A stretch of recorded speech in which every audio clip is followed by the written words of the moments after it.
Welcome to Mindfully Augmented, where we talk about living with intention in a world that is shaped by technology. I'm your host, A. And I'm B. This episode is brought to you by the Hierarchy of Needs app on the App Store. What are we talking about today, A? We're talking about a subject that is so deep and I long for community. And I want to open this episode just to have a conversation about where we are, what we have experienced with community, and where we long to be with community as we move into this highly technological and individual era. What has worked for you in the past in terms of like when did you feel the most that you belonged and where do you long to be? Oh, that's a great way into this, and that's something I haven't really thought of in a long time. Mm. I think of two things when I think of community. One had to do with high school, and one had to do with right out of college. Mm. So in high school, I think the time that I really felt community for the first time was working on a play in Mm. high school, doing a play, whether that is I was part of like an extra in Macbeth, or I got a role in The Wiz, or there were different plays, but being able to build something with the people who were like-minded or creative in different ways, different areas of the school, different groups of the school, and we all came together and created something.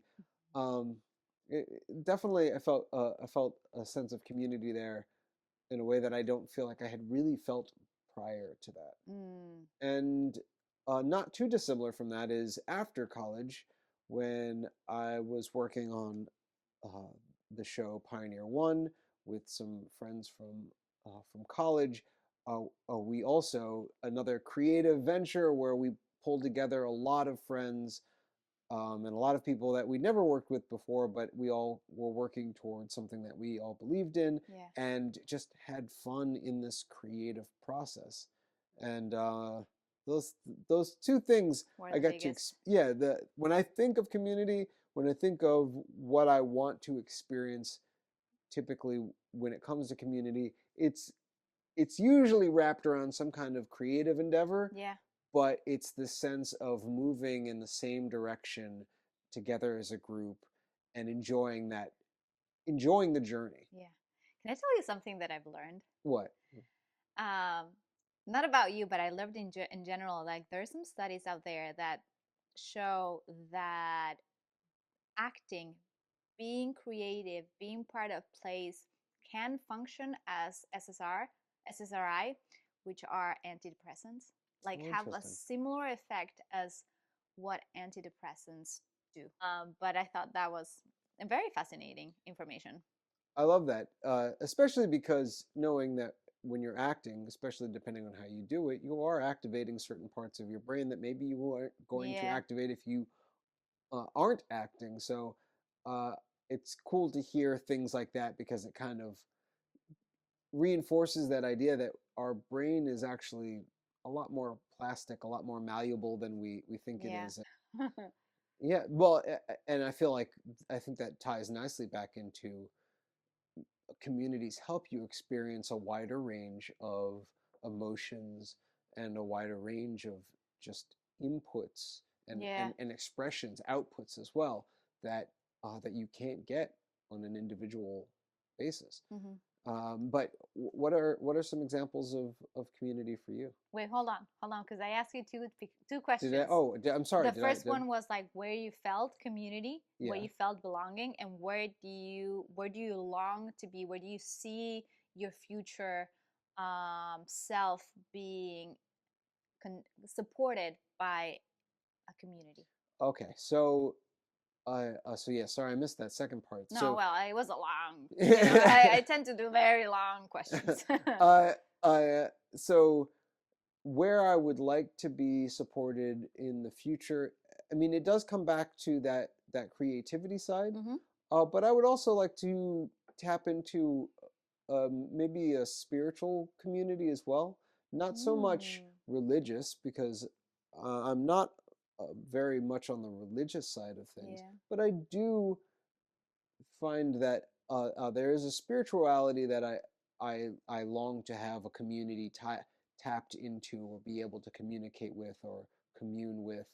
Like a Um, shared energy? yeah, a shared appreciation for the universe and these unknown connections, or um, these maybe unexplored connections Mm. that are between us and nature and each other, and um, I think that would be great to be able to tap into a community like that as well. But again, also just connected to creatives, philosophers, engineers. Like Yeah. I want to be um, as close to thinkers and doers as I can possibly facilitate.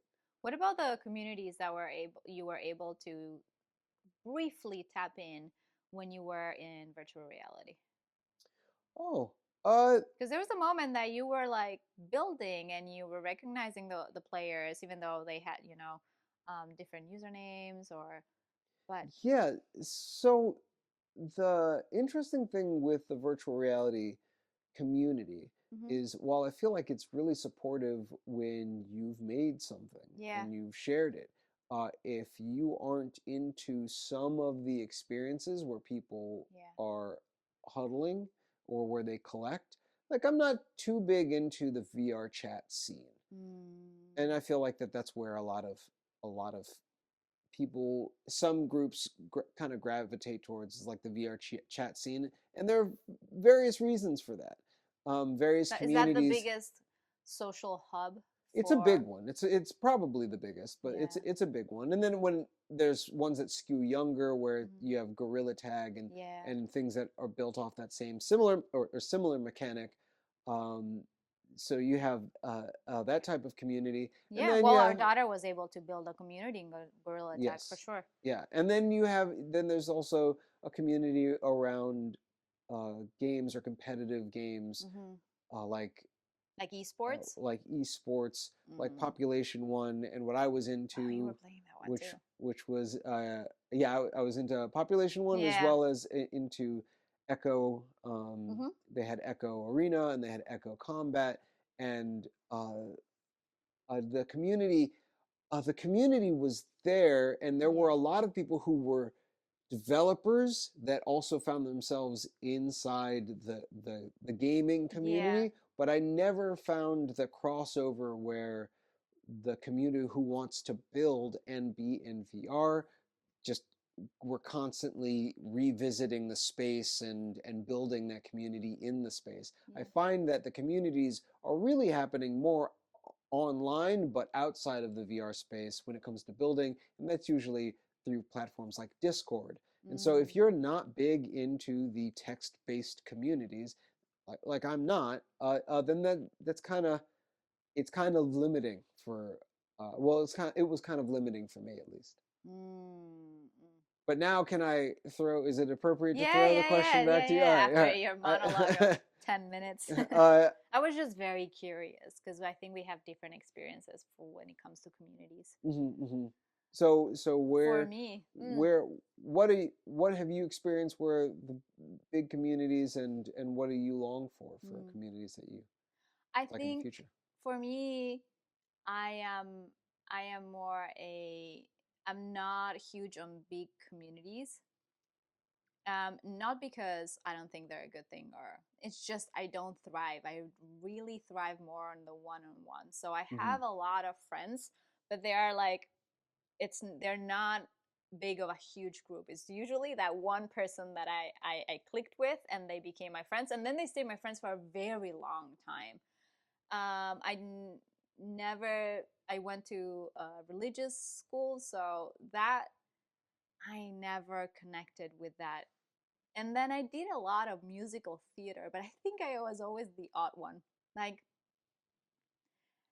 not that I wasn't good at musical theater, I think I was pretty good, but I just like never clicked.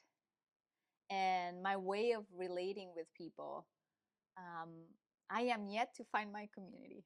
Believe it or not, I am yet to find my community. Because I'm good at making friends. I'm a great networker. I'm good at connecting people. um, just when we were taking our oldest to the park in Brooklyn, and then all of a sudden it became a nice group where we had a set date and set time that everybody was meeting at 11, and we would have lunch, and I organized all that. But it's not that I stayed in contact with only one person Hmm. who is still my friend to this day. Yes. And I tend to do that as a one-on-one.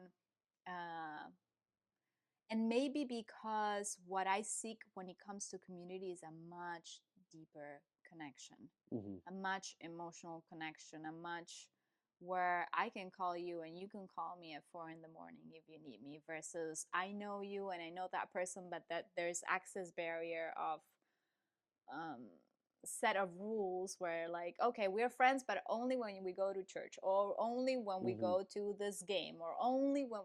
And for me, relationship expands to all walks of life, and it's hard to find those people who are aligned in the same space as I am. Mm. So when thinking about this, about what you'd like as far as a future community, it sounds like you're looking for something still a little bit more intimate, a little less Yeah. like a smaller group, but a very well connected, really tight knit small group of friends. Yes. And on the other side, I think I see the benefit of using AI to be able to expand, because there's some social cues that I really Hmm. miss the mark completely. Just because I operate from a different set of brain cells. Well, you're coming from different cultural standpoints for Very one. different culture. I'm so multicultural that from all the countries that I lived in, I don't belong to any of them.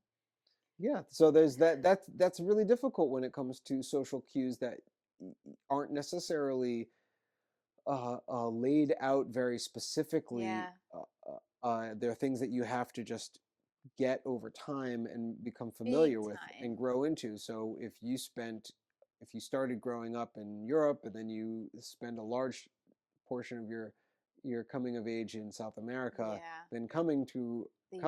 I've America, always been an immigrant my yeah. whole life. And even from my country of origin, I am an immigrant when I go back. And it's just a very interesting feeling. But I think that's when AI will become extremely helpful for people like me, where doubt creeps in, or you don't know necessarily know the what are some of behavioral cues that you should be having. The same way, Hmm. that you go to visit a different country and they have their own set of rules. If you go to Japan, there's certain physical and there's certain behaviors that you cannot do, like walking and eating or things like that, that you need to know. And I think when it comes to relationship and community is very much the same.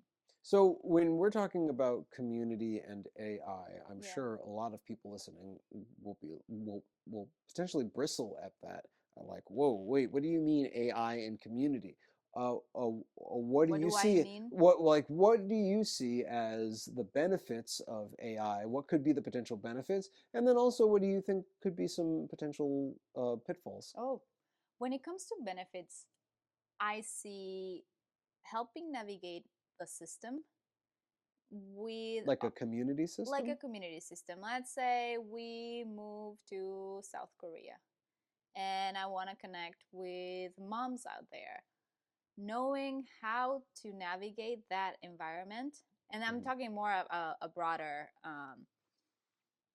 vision, having a guide, some guidelines. And I'm talking when having AI, not necessarily just having a browser or a 2D interface, but actually having something like a relationship, an operating system that is there with you, whether it's in your Meta glasses or it's in your Apple Watch, that goes with you. And I think for me, it's like a level of reassurance where sometimes when I do not know enough, I doubt myself. And that's not necessarily the best way to move forward. So having that sense of reassurance, like, hey, what they just grabbed a blue tissue. What does that mean? If I Yeah. don't feel comfortable enough to ask why they're grabbing the blue tissue, just having a little bit of more information. So yeah, it sounds like you're talking about a friend that Yeah, can be a liaison or an yeah, advocate in these yeah, community scenes or social scenes. Uh, I am curious, however, because when you're saying that, I was thinking, well, these moments where we're vulnerable, yeah. don't these also help us bridge these gaps? Like when we are vulnerable and we ask people instead of like, Yeah, but I also noticed that sometimes we just shrink ourselves so much to try to fit in a certain community because we mm-hmm, feel we have that need of belonging, that we are not honest with who we are or true to who we are. mm-hmm, mm-hmm, And just a better understanding where you can, not everybody can read people. Um, so that idea that you have that layer of support navigating, I think it's important.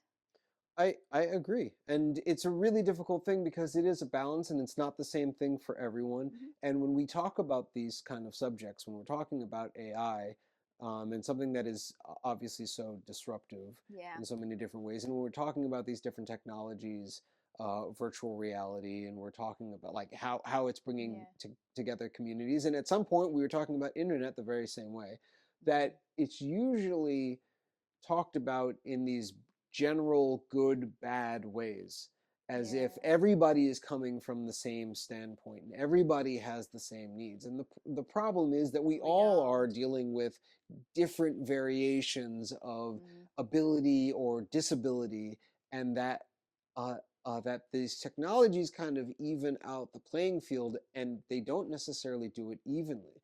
While they may be huge benefits in some areas of our lives, yeah, they could lead to deficits in other a areas of hundred our percent. And lives. you were talking about pitfalls. Hmm. I also see that because I feel so comfortable with AI, no other human will be able to match that comfort. And then I don't even want to waste my time Yeah, trying to engage with somebody else's point of view, ego, lack of worked traumas. It's like, I yeah, got no time for that. I want to enjoy life.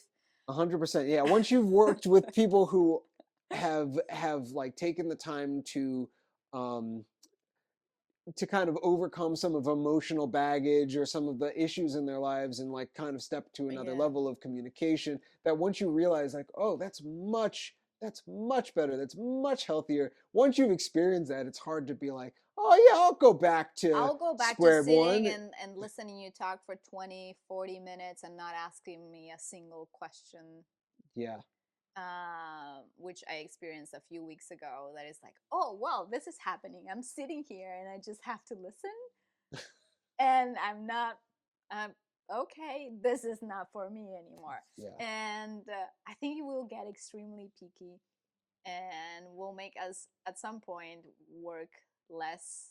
So that's where I see the pitfall. But Yeah. ultimately, we are social creatures. We need uh, in all the blue zones, longevity is associated with having a community, being able to say hi to other humans. Literally, if you see these elder people, they're in the 90s, they wake up, they go have their cup of coffee in town and they say hi to five, six, seven people, and that it makes them feel part of the community, and that keeps them happier and healthier, and they end up living longer. I don't think AI will be able to do that for us.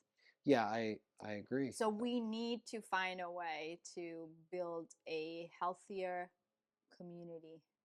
Yes. And use the tools that we have access to now to not just build what we think is a good community now, Mm-hmm. but expand our understanding Yeah. of what a healthy community is and what that involves and what that requires from us as individuals, and Yeah. how to start to rethink how we need to Yeah. approach this. This I actually ended up really enjoying this conversation, so I'm Were glad you that we had iffy this. about it?